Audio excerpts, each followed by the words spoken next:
In this process here, what you're seeing me doing is spreading lightweight joint compound on the walls.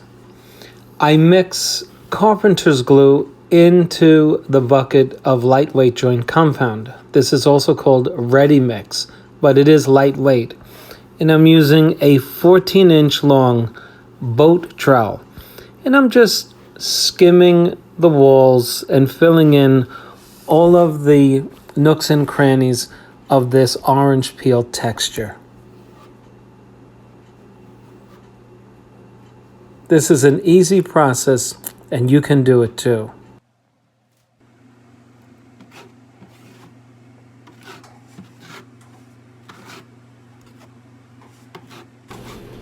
In these hard-to-get-to areas around the pedestal sink, which is what you're seeing me working around here, and in areas such as around the toilet bowl, I will use anything that I can put the most amount of joint compound on and something that allows me to go pretty quickly. In this case, I'm using a 6-inch taping knife.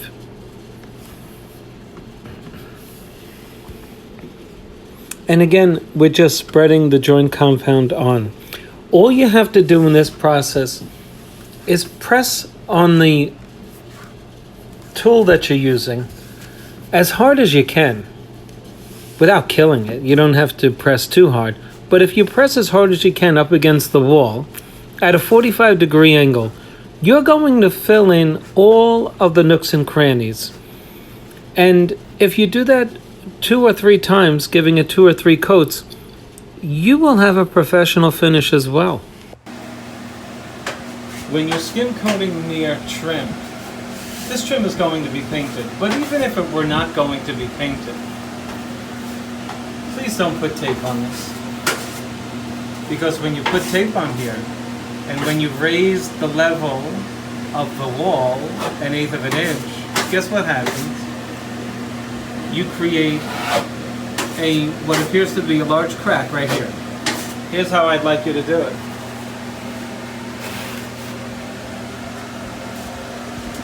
Two inches away, come down, bring your compound down. Get the point here? We'll get near that woodwork when we're good and ready to.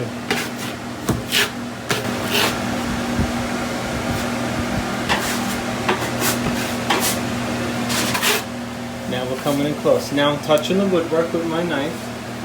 I'm trying to get that compound into the corner. I might even move it over like this. You get the point. You want to go real thin over there because it'll wind up on your wood trim, and that's time. You lose time. It comes off. Don't get me wrong. I'm putting pressure on this side of the blade. Take a look from above. See that? It's lifted up there, isn't it? See that side? It's lifted. Putting real pressure over there. Oh, I got it on my woodwork. That's all right. That's all right. That's the first pass. Just go in there, you can get that off. Anything you can do while it's still wet, do it. So now we'll do a California patch or a blowout patch. This is something new I've begun to do on my jobs, only because every now and again you get a little piece of this brown paper and you get a bubble, and so this seals it up. So we took a measurement, we try to square it away with a steel square as best we can. We cut it out, try to make it square. And the idea being, we're going to put a new piece of sheetrock in here. And you have to know the depth of your sheetrock. This is 1/2 inch. And if you don't know, just take a measurement. It's not a true 1/2 inch, but you'll know what patch you need, just so you don't get the sheetrock too thin or too thick. So here's our piece. In this part of the video, what I'm doing here is cutting out a piece of sheetrock for my blowout patch. The way to do that is to turn the sheetrock around and cut the piece you're going to use from the back. What I'm doing here is I'm measuring my hole, and I'm going to extend my patch 1 full inch on each side. And so if my hole is 4 inches wide, I'm going to make the patch 6 inches wide. You see that dotted line? I'm going to score the paper 1 inch beyond what I need, because I'm going to use the paper as a flange. Yes, only 4 inches wide will fit into the opening, but I'm going to cut the paper, not just 4 inches. I'm going to need 1 inch on each side so that I can secure the patch to the wall using the paper. And that's what I'm explaining in this part of the video here.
I've brought my patch to the wall, and so I fit it into the wall to make sure that it stays in there nice. And what I'm doing here is I'm drawing a line where my flange ends. You see, if I don't cut out the paper underneath the flange, I'm going to have a bump on the wall.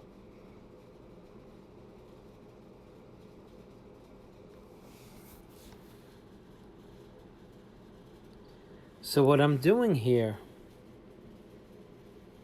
is cutting out the skin of the sheetrock on top of the gypsum. You see here where I'm cutting it out?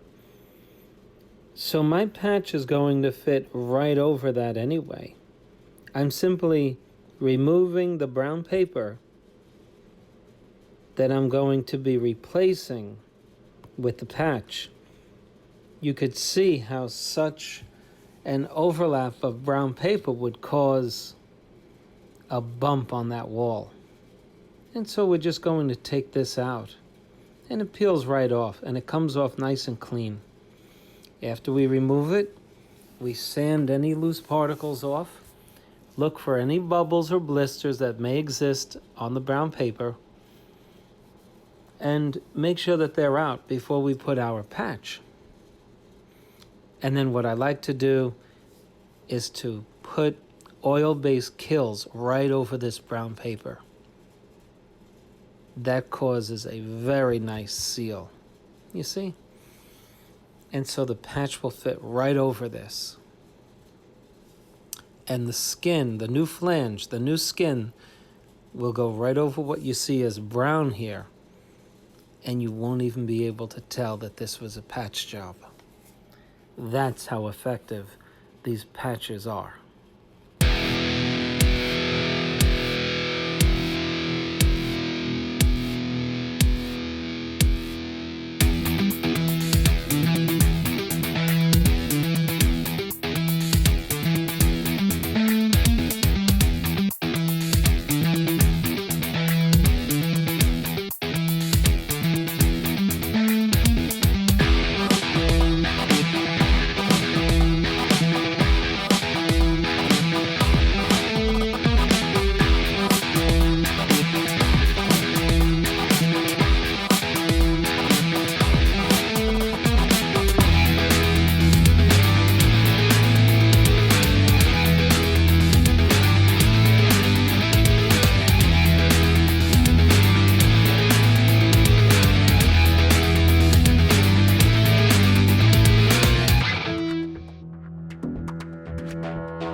24 hours later after having applied 2 coats of joint compound.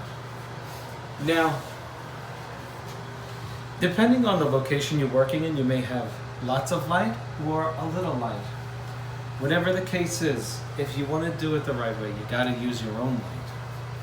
And so let's take you to the job on an angle. You could just bring the camera toward, this was our first patch, second, and our third. And you can see the imperfections, although not many. But never would you want to imprudently hang wall covering over these imperfections. Now you could hang commercial vinyl after sanding this a little bit. You'd never see it. But we're dealing with a residential paper wall covering product. And the walls essentially have to be perfect.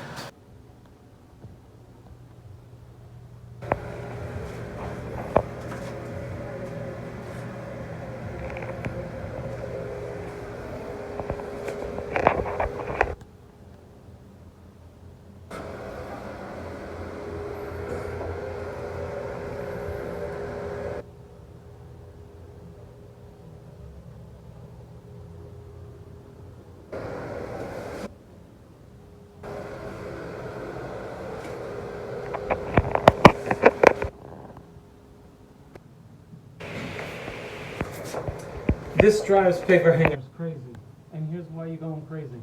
You need to sustain this part up. If you do not hold this part, watch this. I can't work here now. It's stuck. You have to keep this up. Use your fingers, watch this. I walk the paper into the corner after I line it up. You see, in wallpaper hanging, A to Z, you can't do A, C, L. This is A. You must do A first. A is your seam, and that's going to determine where the rest of the paper falls and will spend its life on the wall. Okay, I'm walking the paper over to the corner with my fingers. I want to establish that corner very firmly, pulling this to the corner, not this. If I pull this, my line is messed up. Wow, it's working out, it's working out, it's working out. Okay, I like it. I like it. I like what I'm seeing. Nice and easy. Oh boy, we got a crooked corner. That's all right. We'll do it. We'll do it. We'll do it. Okay, this looks like my first corner I'm going to have to cut. I don't know. I'm hoping not to, because cutting it isn't my favorite thing.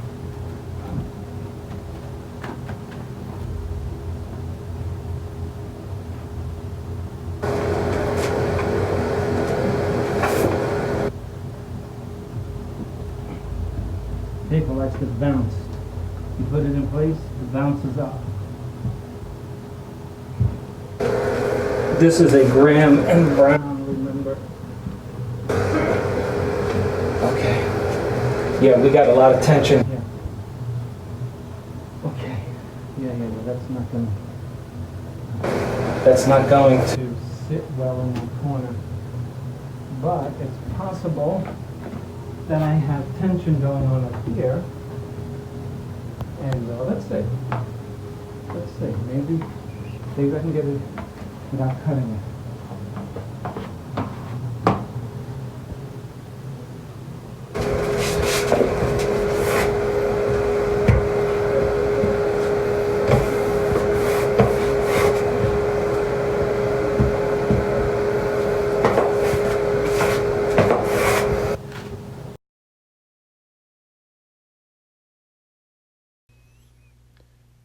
When you're wallpapering behind a toilet bowl, you may have a water tank that's too close to the wall to really do a good job, and therefore you may have to take it off. I don't like taking water tanks off of toilet bowls because it poses a liability.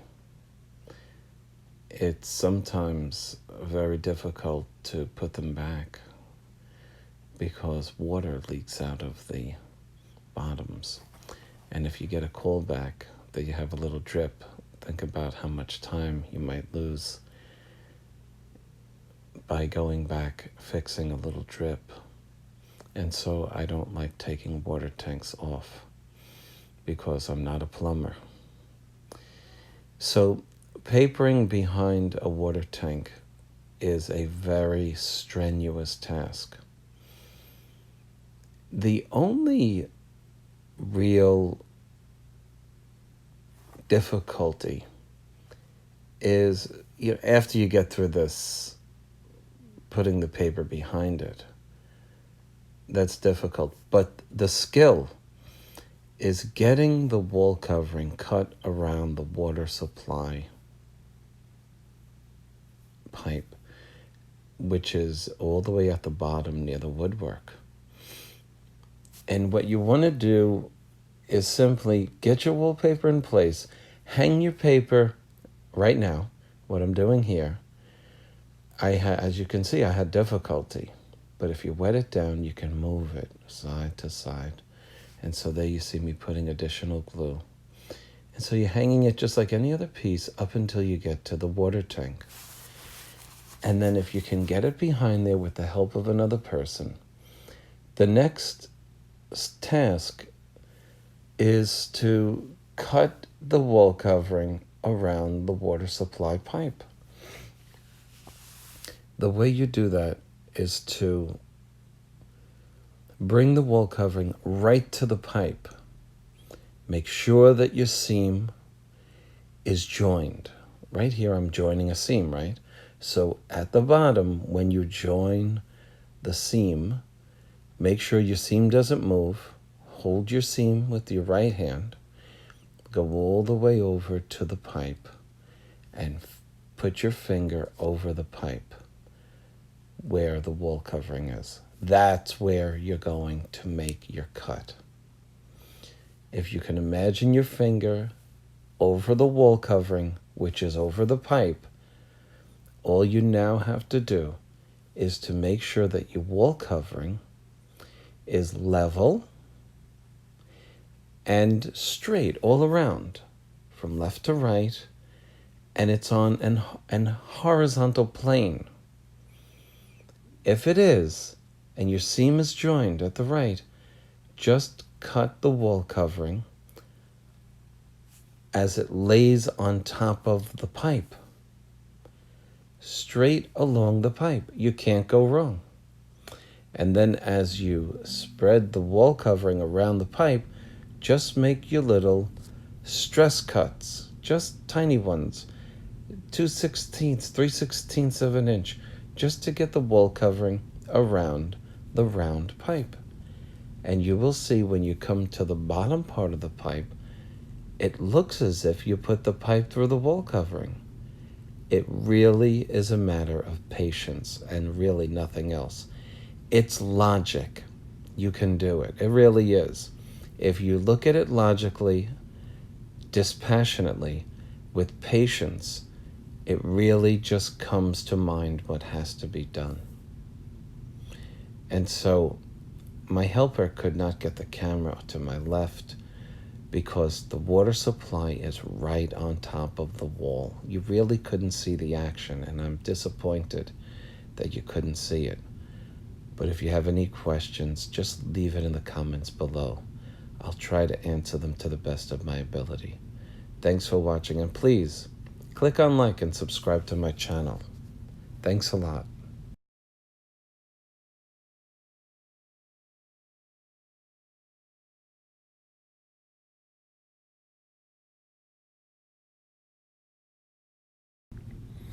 In this section, what I'm trying to establish here is to keep the material in the corner and then move toward my left, what you see as my left, as you see me swooping down with the smoother.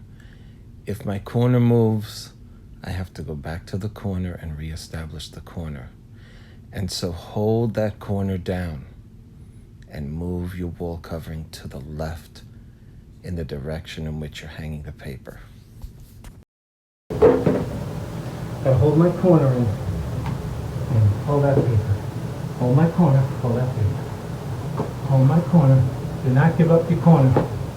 If you do, look what happens. See it? Paper likes to tell you where it's going to go. Okay. Not too bad. Not too bad. Lots of patience here. The rewards are extremely gratifying when you accomplish something like this. Very rewarding experience. All I'm trying to do now with this left hand piece of paper that just went from my corner to my left is keep it down. It can't move because I have to put the next piece of paper to its left, and this piece cannot move. If it does, my corner's in trouble, and the seam to the right of the corner will have trouble. Take your time here. As you can see, it's coming up pretty nicely. Cut that corner there, right where the woodwork meets, right there, because that relieves all the tension that might exist on the paper just above it. Cutting that little piece down there relieves the corner at the bottom. So I didn't have to cut my corner here because there are no tension wrinkles in it, as you can see, which would manifest in vertical buckles or big bubbles. Now, ideally, you don't cut your corners. Ideally, when you cut your corners, you lose the pattern, ever so slightly. But in some cases, you're only cutting the corner when you have to, which is to maintain your pattern the best that you can. It's already a concession when you cut your corner that you're going to lose pattern.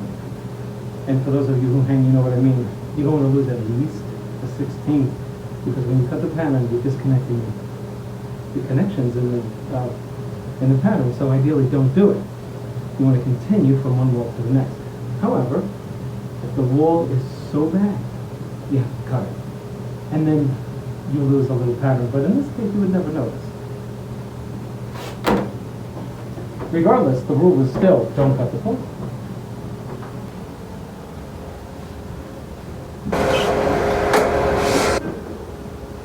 Even though it's a thin wall covering, and I tell my students, do not use a thick smoother on thin wall covering, I make the exception with the corner because you need a strong smoother to push the wall covering into that corner. And a very thin smoother will actually tear the material, and it will act like a knife. Believe it or not, a thicker one will not do that.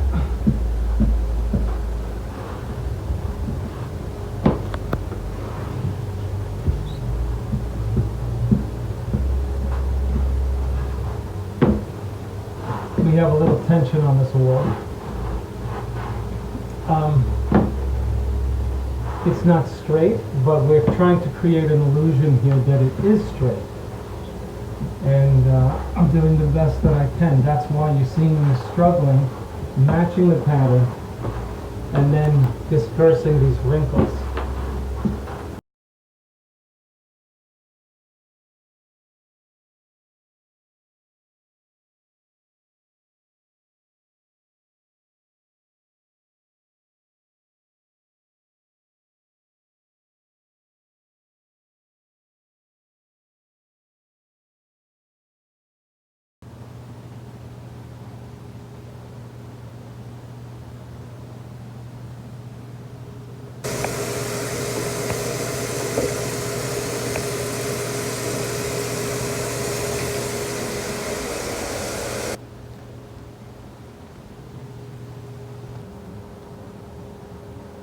And so we began our installation right over the casing, and we hung this way. Now, keep in mind, I'm starting in the middle of the door. Really, starting there. My left edge was there, my right edge was there. So now think about what that means as you look at this installation.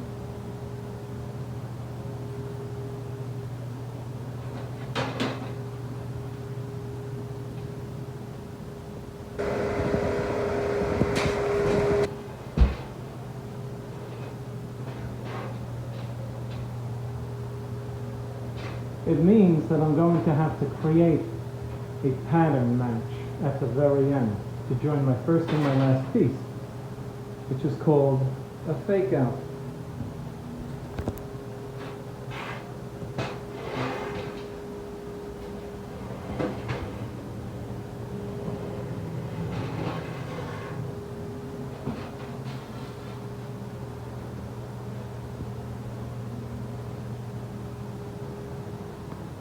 And that we did. And the fake out, I will just point it out to you, is somewhere in the middle of the doorway. Can you find it? If you can't, I did a good job. Let me point it out to you. Here is the right edge of my first piece. And so this is my fake out. Follow my finger.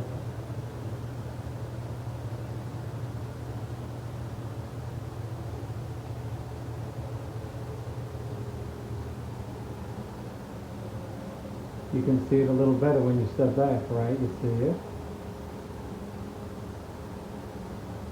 But nobody's going to see that. And that's what you as a wallpaper installer have to accomplish.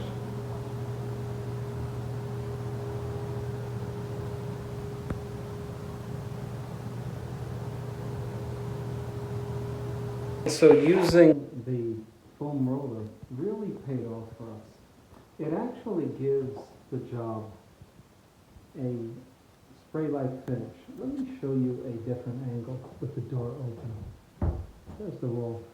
Just from no natural light in this room, so we're dealing with a light. Okay, let me show you what the door looks like open so that you can see the benefits of using the foam roller. You can see the edge right there. You can see that edge. It's a real neat edge that you can't achieve with a brush. And if you look on the side, you can see a spray-like finish. I really highly recommend those sponge rollers.